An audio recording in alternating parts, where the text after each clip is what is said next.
Hari ini saya dapat pelajaran banyak.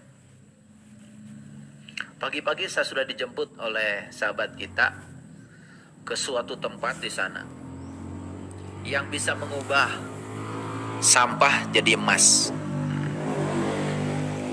Bagaimana rongsokan diubah menjadi emas? Tentu saja bukan rongsokan dicetak jadi emas. Rongsokannya diolah jadi uang. Uangnya bisa beli emas. Itu. Ya toh? Tepuk tangan dulu dong. Yang terpikir oleh saya, orang bisa punya perusahaan seperti ini itu karena sudut pandangnya sudah bagus. Dia matanya sudah lembut. Bayangkan ya, orang yang lembut itu sampah saja dirubah menjadi logam mulia. Makanya emas itu kan disebut logam mulia. Betul nggak? Kenapa pakai mulia? Karena mahal. Karena nilainya yang tinggi. Sesuatu yang nilainya rendah diubah menjadi sesuatu yang bernilai tinggi. Itu ya oleh orang yang sudut pandangnya positif. Kalau kira-kira kalau saya tes sekarang, mata kita sudah lembut belum? Sebenarnya saya malas nanya ini. Malas ya. Karena saya sudah tahu sebetulnya. Cuma saya ingin tahu kejujurannya aja. Nah, lihat saya. Sesuatu yang lembut itu cirinya sederhana.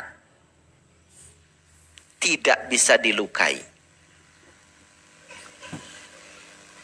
Tuh. Coba. Pisau belati setajam apapun. Kalau ditancapkan pada air. Begitu diambil lagi. Tidak berbekas. Jadi sesuatu yang lembut itu apapun yang dilihat tidak mengubah dirinya. Hampir tidak ada bekasnya. Bahkan disakiti orang berulang kali pun gak ada bekasnya. Tetap aja dia sebagai penyayang. Dijatuhkan berulang kali oleh orang lain. Tetap dia di posisi itu. Nah, berdasarkan kata-kata saya ini, kita kan bisa tahu selembut apa saya. Melihat sesuatu yang tidak disukai, langsung marah. Melihat sesuatu yang tidak disukai, langsung bereaksi. Berubah langsung diri kita, kepribadian kita, tepat saat melihat situasi di luar diri kita yang berbeda dengan keinginan kita. Itu artinya kita belum memiliki mata yang lembut.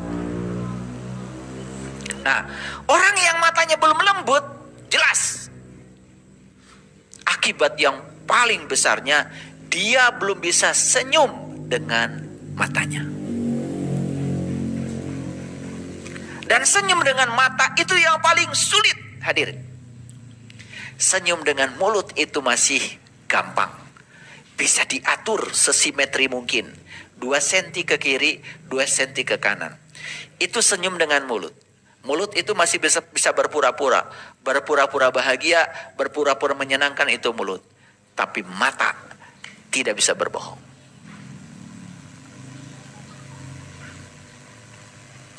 Jadi harusnya sudah belajar spiritual bertahun-tahun, senyumnya itu sudah berubah. Bukan hanya di mulut saja. Senyumnya itu sudah double. Mulut plus mata. Coba lihat. Orang yang ikhlas itu. Senyum di mulutnya dengan senyum di matanya itu menguatkan. Pernah nggak lihat orang berpura-pura senyum? Jelek kan? Jelek. Bukan sekedar tidak simetri. Energinya tuh nggak enak.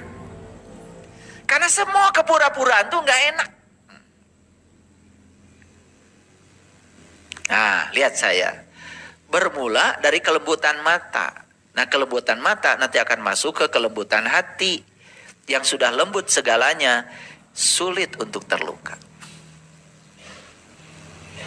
Ya, yang masih konflik, parasea kene. Resep kasih ye, tersep kasih itu, masih ada masalah. Artinya belum kemana-mana tuh belajar spiritual. Paham ya? 2, ini ajaran leluhur yang kedua. Lampaui langit, lihatlah langit melampaui awan.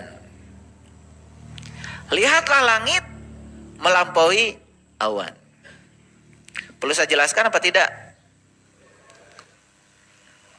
Sekali-kali nggak perlu gitu. Ngerjain orang tuh seneng. Lihatlah langit melampaui awan. Perhatikan. Sekarang bisa nggak kita melihat langit sekarang? Bisa? Sekarang nih coba lihat keluar. Agak sulit ya. Kenapa? Karena awannya menutupi langit. Tapi pesannya tadi, lihatlah langit melampaui awan. Kan kalau ada awan, nggak kelihatan dong langit. Gimana caranya kita bisa melihat langit ketika ada awan? 1,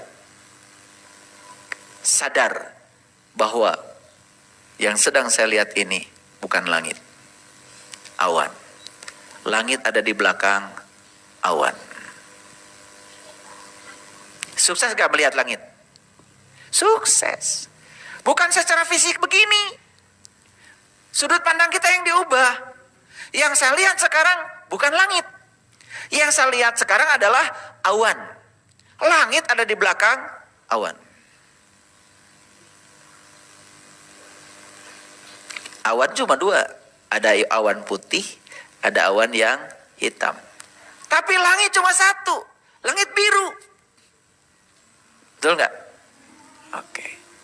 Jadi ketika melihat sesuatu, sadar bahwa kita bukan awan, tapi kita adalah langit. Awan cuma 2 kan? Putih dan hitam. Yang suka putih hitam, hitam putih, benar salah, baik buruk, siapa? Siapa? Diri sendiri. Jawabnya nggak jelas.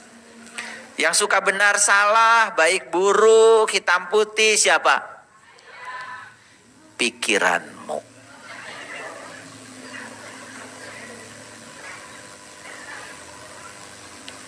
Kabut, sengajakah engkau mewakili pikiranku? Jadi kabut itu adalah gambaran tentang pikiran. Makanya kabut cuma 2. Kalau nggak putih, hitam. Itu kabut. Jadi kabut itu sebetulnya gambaran dari pikiran. Kan pikiran kita yang suka hitam putih, benar salah, baik buruk.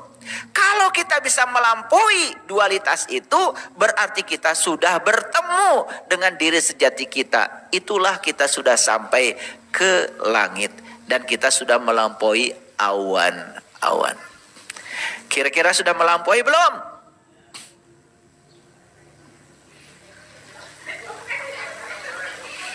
Ya, dari dulu kalau ditanya OTW. Masih mending OTW-nya on the way. Iya mah. Oh, tungguan we.